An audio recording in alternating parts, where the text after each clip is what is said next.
Adjective को सिर्फ 3 हिस्सों में डिवाइड करना है और पहला हिस्सा होगा आप लोगों का सुपरलेटिव डिग्री की पहचान सबसे बड़ी क्या है। तो ईआर और मोर के साथ देन का पेयर बनेगा। इसी तरह मेरे बच्चे द मोस्ट इंपॉर्टेंट पॉइंट जो यहां पे कहते हैं वो क्या है, आपकी स्क्रीन पे कुछ वर्ड्स दिए हुए हैं और ये वर्ड्स वो ट्रिक्स हैं। बात जब एडजेक्टिव की होती है तो एडजेक्टिव के क्वेश्चन करने के लिए अक्सर हम लोगों को डर लगता है। तो आपकी स्क्रीन पे एडजेक्टिव को सिर्फ 3 हिस्सों में डिवाइड करना है और पहला हिस्सा होगा आप लोगों का पॉजिटिव डिग्री। पॉजिटिव डिग्री किसे कहते हैं, यानी एडजेक्टिव 3 हिस्सों में डिवाइडेड है। पहला पॉजिटिव डिग्री, दूसरा कंपैरेटिव डिग्री, तीसरा सुपरलेटिव डिग्री। पॉजिटिव डिग्री हम उसको कहते हैं मेरे प्यारे बच्चों जिसमें कोई कंपैरिजन नहीं होता, कोई सुपरलेटिव कंडीशंस नहीं होती, इसीलिए पेपर में ये कम आता है। लेकिन बात जब कंपैरेटिव डिग्री की जाती है कि कंपैरेटिव डिग्री एग्जैक्टली होता क्या है, तो कंपैरेटिव डिग्री की सबसे बड़ी पहचान जो होती है वो होती है मोर या मेरे बच्चे या वो होती है ईआर। यानी जिस वर्ड के पीछे मोर या ईआर जैसे वर्ड यूज हो जाए, आई रिपीट, मोर या ईआर जैसे वर्ड यूज हो जाए, जैसे बिगर, लार्जर, स्मार्टर, इस तरह से, या more beautiful, more handsome, like these words, उनके केस में हम कंपैरेटिव डिग्री बोलते हैं। सुपरलेटिव डिग्री की पहचान सबसे बड़ी क्या है? सुपरलेटिव डिग्री की सबसे बड़ी पहचान है कि उस वर्ड में मोस्ट या ईएसटी का यूज होना जरूरी है। जैसे मैं कहूं बिगेस्ट, लार्जेस्ट, स्मॉलेस्ट या मोस्ट हैंडसम या मोस्ट ब्यूटीफुल या मोस्ट, इस तरह से कोई भी वर्ड अगर आप लगाना चाहें जो मोस्ट के साथ यूज होता है उसको हम लोग जनरली यहां पर सुपरलेटिव कंडीशन की बात करते हैं। लेकिन बात जब डिफरेंसेस की आती है और पेपर में जब कोई भी एग्जांपल आता है तो वो डिफरेंस कैसे निकाला जाएगा ये आपको जानना बहुत ज्यादा जरूरी है। आपकी स्क्रीन पे सबसे ज्यादा मेन पॉइंट क्या दे रखा है कि भैया डिफरेंस बिटवीन मोर, मोस्ट यानी ईआर और ईएसटी। ये एग्जाम पैटर्न को लेकर सबसे शानदार और सबसे इंपॉर्टेंट पॉइंट मैं आपको बताने जा रहा हूं। इसके ब्याह पे आप मैक्सिमम टू मैक्सिमम एग्जांपल निकाल दोगे। लेकिन कैसे निकालोगे? जब बात डिफरेंस मोर और ईआर की बात आती है तो मोर और ईआर दोनों किसको रिप्रेजेंट करेंगे मेरे बच्चे? कंपैरेटिव डिग्री को रिप्रेजेंट करेंगे। किसको रिप्रेजेंट करेंगे? कंपैरेटिव डिग्री को रिप्रेजेंट करेंगे। लेकिन बात जब मोस्ट और ईएसटी की आती है तो ये दोनों वर्ड मेरे बच्चे किसको रिप्रेजेंट करेंगे? सुपरलेटिव डिग्री को रिप्रेजेंट करेंगे। अब कंपैरेटिव डिग्री क्या होती है? कंपैरेटिव डिग्री उसको कहते हैं जब दो या दो से ज्यादा लोगों में से किसी एक को चूज करना हो, यानी कंपैरिजन करना हो। मैं कहूं कि वो लड़की खूबसूरत है तो that means she is beautiful, वो उसकी क्वालिटी है। मैंने कहा वो लड़की अपनी सिस्टर से ज्यादा खूबसूरत है, इट मींस मैं कंपैरिजन करता हूं कि she is more beautiful then her sister. यानी अगर किसी भी एग्जांपल में मोर या ईआर का इस्तेमाल होगा तो उस केस में आपको कंपैरिजन करना ही पड़ेगा। ये बात दिमाग में डाल लीजिए। या मैंने कहा वो लड़की सबसे ज्यादा खूबसूरत है तो she is the most beautiful girl, जहां पर मैंने मोस्ट का इस्तेमाल कर दिया वहां पर हम सुपरलेटिव कंडीशन की बात करते हैं। तो मोस्ट एक सुपरलेटिव प्रॉपर्टी को शो करता है, मोर एक कंपैरेटिव डिग्री को शो करता है। इसके लिए कुछ की पॉइंट्स मैं आपको बताता हूं जो एग्जाम में सबसे ज्यादा पूछे गए हैं। आपकी स्क्रीन पे कुछ वर्ड्स दिए हुए हैं और ये वर्ड्स वो ट्रिक्स हैं जो एग्जाम में सबसे ज्यादा क्वेश्चन कराए जाते हैं, ये एग्जाम में सबसे ज्यादा क्वेश्चन पूछे जाते हैं। आपकी स्क्रीन पे क्या लिखा है बच्चे? यहां पर दे रखा है कंपैरेटिव डिग्री। कंपैरेटिव डिग्री यानी आपके दिमाग में सीधा सीधा आ गया मोर और ईआर। सुपरलेटिव डिग्री आपके दिमाग में सीधा सीधा आ गया मोस्ट और ईएसटी।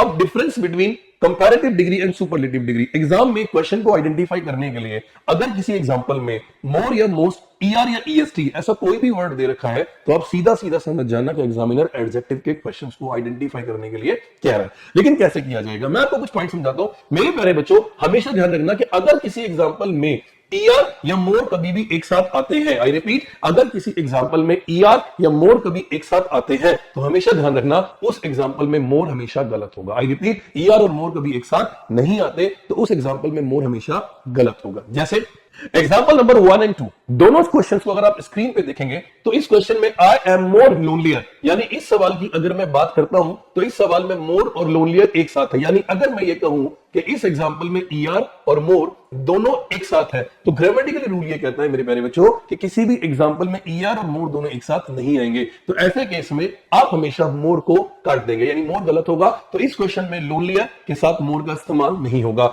अगला सवाल क्या कहता है, इस सवाल को देखते हैं। नेक्स्ट क्वेश्चन कहता है Nisha is more funnier than Natasha. मैंने कहा भाई ठीक है, लेकिन जब किसी एग्जांपल में मेरे बच्चे मेरे पास क्या आ गया? मोर आ गया। यानी अगर किसी एग्जांपल में मोर आ गया तो सीधा सीधा क्लियर हो गया कि ये एक एडजेक्टिव का क्वेश्चन है। अब रूल ये कहता है कि इस सवाल में भी अगर ध्यान से देखा जाए तो मोर और ईआर दोनों एक साथ दे रखे हैं। यानी मोर और ईआर जब एक साथ दे रखे होंगे तो ग्रामेटिकली मोर हमेशा गलत होगा। तो मेरा grammatically spotting error part B ये आ गया और ये वाला पार्ट ए आ गया।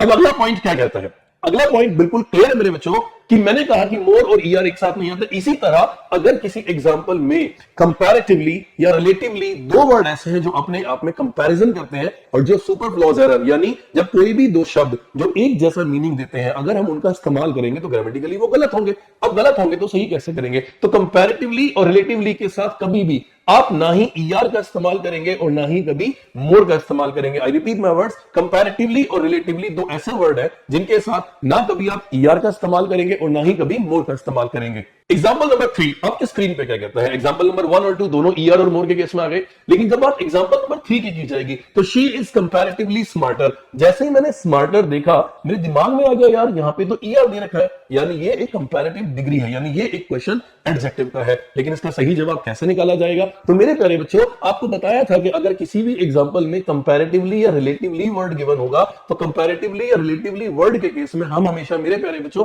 ध्यान रखना कि ईआर का इस्तेमाल बिल्कुल भी नहीं कर सकते। यानी यहां पर जो सही जवाब आएगा शी इज कंपैरेटिवली स्मार्ट, जो मेरा सही जवाब होगा।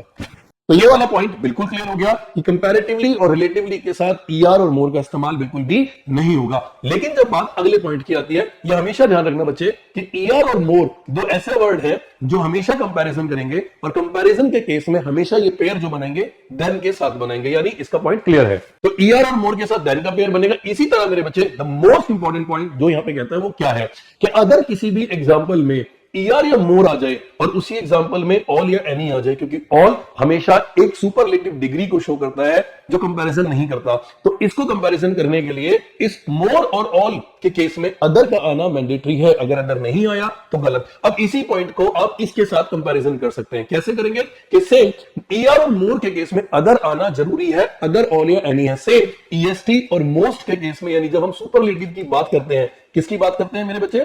सुपरलेटिव की बात करते हैं। तो सुपरलेटिव के केस में जिंदगी में कभी भी अदर का इस्तेमाल नहीं होना चाहिए। तो मेरे प्यारे बच्चे ये पॉइंट ध्यान रखना कि ईआर और मोर के केस में अदर का आना जरूरी है, लेकिन ईएसटी और मोस्ट के केस में अदर बिल्कुल भी नहीं आ सकता। एग्जांपल नंबर 4 और 5 ये दोनों एग्जांपल सेम उसी पैटर्न पे दे रखे हैं जो मैंने भी आपको समझाया था कि ईआर और मोर के केस में अगर ऑल या एनी वर्ड दे रखा है। क्वेश्चन है everyone believes that the Ramayana is more sacred than all the religious books. अगर आप ध्यान से देखें तो इस क्वेश्चन में क्या दे रखा है? मोर, यानी अगर किसी एग्जांपल में मोर आता है तो मोर एक कंपैरेटिव डिग्री को शो करता है। अब मोर सेक्रेड, अब मोर अपने साथ किसका पेयर बना रहा है? देन का पेयर बना रहा है, यानी ये कंपैरेटिव डिग्री है। लेकिन अगर इस सवाल में ध्यान से देखा जाए तो ऑल वर्ड दे रखा है, तो रूल ये कहता है कि अगर मैं किसी एग्जांपल में मोर लिख रहा हूं और उस एग्जांपल में मेरे पास ऑल या एनी वर्ड गिवन है तो उसके केस में अदर लगाना मैंडेटरी है। ये ध्यान कर लेना कि कंपैरिजन केस में ये पूछा जरूर जाएगा। तो मोर सेक्रेड देन ऑल, तो यहां पे जो दा वर्ड था कि इसके तुरंत बाद आपको अदर लगाना पड़ेगा, तो ऑल अदर रिलीजियस बुक्स। तो मेरा जो करेक्ट आंसर आएगा मेरे बच्चे वो क्या आ गया? बी आ गया। क्वेश्चन क्लियर है? अब एग्जांपल नंबर 5 भी यही कहता है। एग्जांपल नंबर 5 की प्रॉपर्टी बिल्कुल क्लियर है। क्या कहता है? Everybody knows that the Ganga is the holiest river. अब यहां पे मेरे बच्चे होलीएस्ट दे दिया, यानी यहां पे क्या दे दिया? ईएसटी। तो पॉइंट ये कहता है कि अगर किसी एग्जांपल में ईएसटी या मोस्ट ऐसा कोई भी वर्ड दिया गया हो तो उस एग्जांपल में आप अदर का इस्तेमाल नहीं करेंगे। क्यों नहीं करेंगे? क्योंकि ईएसटी और मोस्ट हमेशा सुपरलेटिव डिग्री को शो करता है जो कंपैरिजन नहीं करता। अब यहाँ पे everybody knows that the Ganga is the holiest river of all other, तो जैसे ही मैंने होलीएस्ट देखा तो मुझे अदर का इस्तेमाल नहीं करना। तो यहाँ पे all the other, all the reverse in India, that's my सही आंसर। अब आते हैं बेटा अपने लास्ट पॉइंट पे।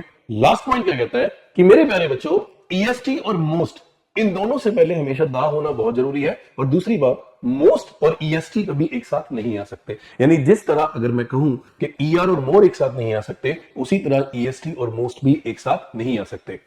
एग्जाम्पल नंबर 6 आपकी स्क्रीन पे सेम क्वेश्चन वही कहता है this is the most toughest. अब क्वेश्चन क्या कहता है कि इस एग्जाम्पल में मेरे प्यारे बच्चों क्या आ गया? मोस्ट। अब इस एग्जाम्पल में क्या आ गया? टफेस्ट। अब इस क्वेश्चन को कैसे किया जाए मेरे प्यारे बच्चों? तो मोस्ट के साथ टफेस्ट या टफेस्ट के साथ मोस्ट। तो रूल ये कहता है बच्चे कि ईएसटी के साथ, I repeat my word, EST के साथ आप मोस्ट का इस्तेमाल नहीं करेंगे, यानी इस ईएसटी के साथ मोस्ट का इस्तेमाल नहीं करेंगे।